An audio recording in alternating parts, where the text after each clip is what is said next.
I needed to disappear, just for a few days. Work had become a noose around my neck, endless deadlines, the kind of stress that follows you into your dreams. So I threw a bag in the trunk, filled up the gas tank, and hit the highway without telling a soul. No friends, no distractions, just me, the open road, and the hum of the engine. The first hour was pure freedom. Golden fields stretched under a sky so blue it hurt to stare.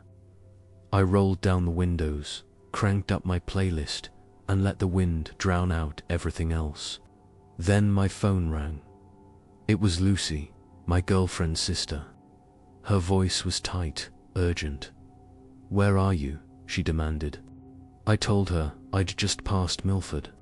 "Listen," she said, "when you hit the curves near Brickett Bay, take the second right, not the first." "Second?" I laughed. "What's the big deal?" Static crackled.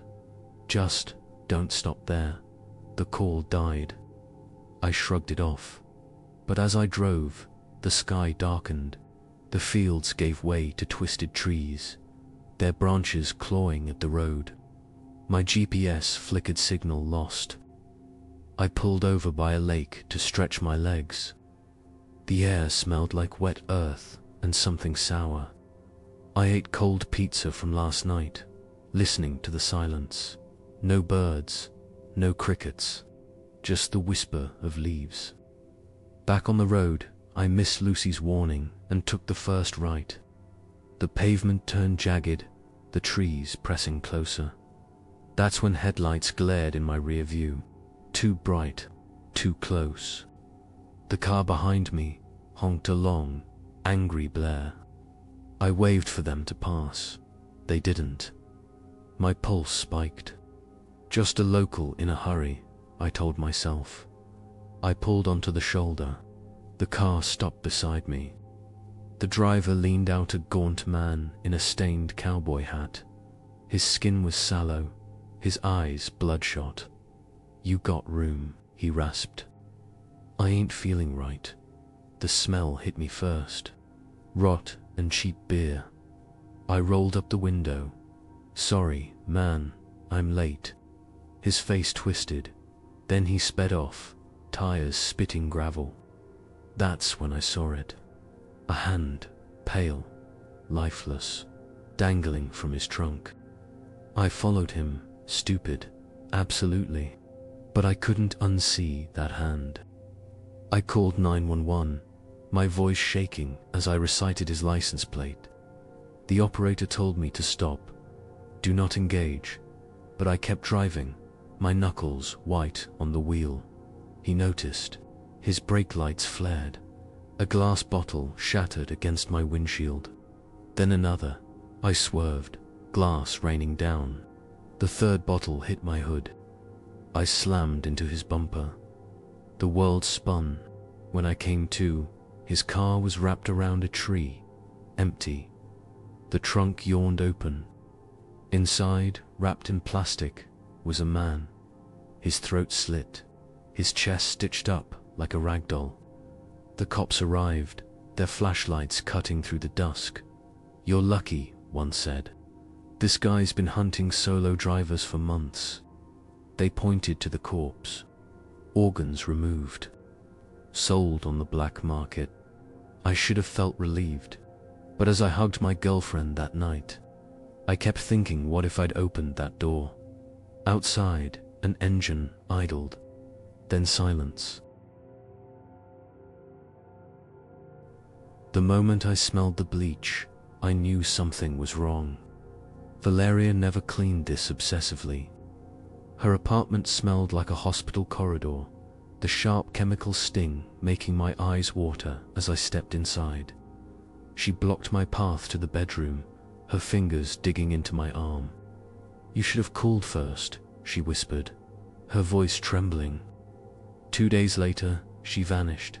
No note, no texts. Just an empty closet and a landlord who claimed she'd paid cash to break the lease. The police wrote it off as another runaway girlfriend case. but I knew Valeria would never leave her designer shoes behind.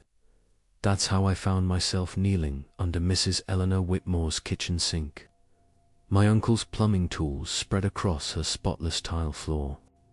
The elegant older woman watched me like a hawk, her manicured nails tapping against her champagne flute. "Find anything interesting?" she asked, her voice dripping with false sweetness. That's when I heard a muffled thump from inside the walls, followed by the faintest whisper, "Help." My blood turned to ice. I pretended to tighten a pipe fitting while my mind raced. The sound was coming from behind the bathroom wall, where Eleanor had casually leaned a full-length mirror. I called the police anonymously, claiming to hear screams from apartment 3C.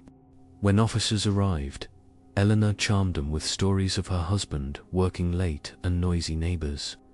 But I saw the way her left eye twitched when one cop knocked on the bathroom wall. He muttered, "What they found behind that mirror still haunts me, a hidden compartment barely larger than a closet, where Valeria and her boss Mark sat bound to metal chairs, their mouths gagged with silver duct tape. Valeria's eyes flooded with tears when she saw me, but my relief curdled into nausea when I noticed how her wristwatch matched Mark's, the same expensive brand I could never afford. Eleanor didn't resist arrest. She simply smoothed her designer blouse and said, "They deserve to feel trapped, like I did every time Mark came home smelling like her perfume." The police found her meticulous journals documenting their affair, complete with photos she'd taken through Valeria's bedroom window. Valeria begged for forgiveness in the hospital, her wrists still ringed with zip-tie marks. But all I could see was the way Mark's hand had instinctively reached for hers when the cops freed them. Now I startle at the sound of dripping pipes in my new apartment. Sometimes, in the dead of night, I swear I hear faint knocking from inside the walls. The therapists say it's PTSD, but I know the truth: some prisons don't have bars. They're built from lies that echo through copper pipes, from love letters that should never have been written, from the terrible understanding that the woman I loved was someone else's secret long before she became Eleanor's captive. I never answered Valeria's last text. Some walls, once broken open, can never be repaired. On the morning of my 9th birthday, sunlight streaming through my curtains revealed an impossible sight. A gleaming red bicycle with silver handlebars parked just outside my window. The chrome sparkled like diamonds. Streamers danced in the breeze, and the banana seat looked untouched. My heart pounded as I raced downstairs in bare feet, pajamas flapping, only to find empty pavement where the bike had been. My parents exchanged worried glances when I described it, dismissing it as birthday excitement. But that night, the bicycle returned in my dreams, now with a shadowy rider whose hollow eyes followed me as it pedaled closer, closer, until I woke screaming, my sheets damp with sweat. 3 days later, I spotted it again. This time it leaned against the old oak tree at the edge of our yard, dew clinging to its frame like tears. When I touched the handlebars, an electric jolt shot up my arms and the smell of rust and pine needles filled my nose.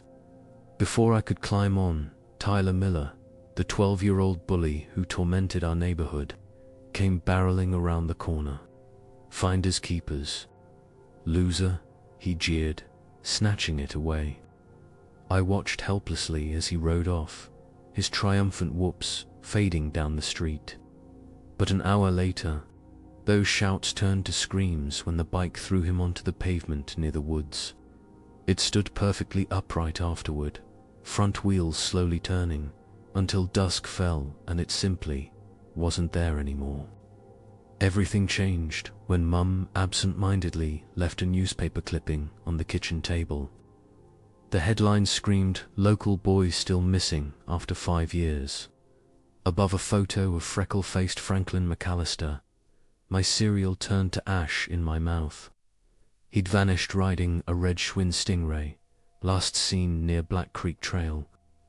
That night, under a full moon, the phantom bicycle reappeared beneath the street lamp. Now I noticed details I'd missed before. The chipped paint near the kickstand, the initials, FM, scratched near the seat post. Most horrifying of all, the pedals began moving on their own, carrying some invisible rider toward the very woods where Franklin disappeared. Years later, at Franklin's memorial service, I watched Tyler's uncle, now a respected businessman, wipe sweat from his brow despite the autumn chill. When a child's laughter and the unmistakable ding of a bicycle bell echoed from the empty park across the street, he dropped his coffee cup, shattering it on the pavement. The police never closed Franklin's case, but last winter, hunters found Tyler's uncle's abandoned Mercedes near Black Creek Trail. The driver's seat bore strange, rust-colored stains, and investigators noted a single bicycle track leading from the car door into the dark woods. The local paper buried the story on page 6. Now, whenever I visit my parents, I avoid the old oak tree. But sometimes, when the wind blows just right, I catch the faint squeak of annoyed brakes. If I turn quickly enough, I'll glimpse a flash of crimson between the trees. Just for a second, the bicycle isn't gone. It's waiting, watching. Because unfinished business always comes due eventually, and some roads, no matter how dark, demand to be ridden to their very end. If you like my video, hit the like button and subscribe my channel for more horror stories.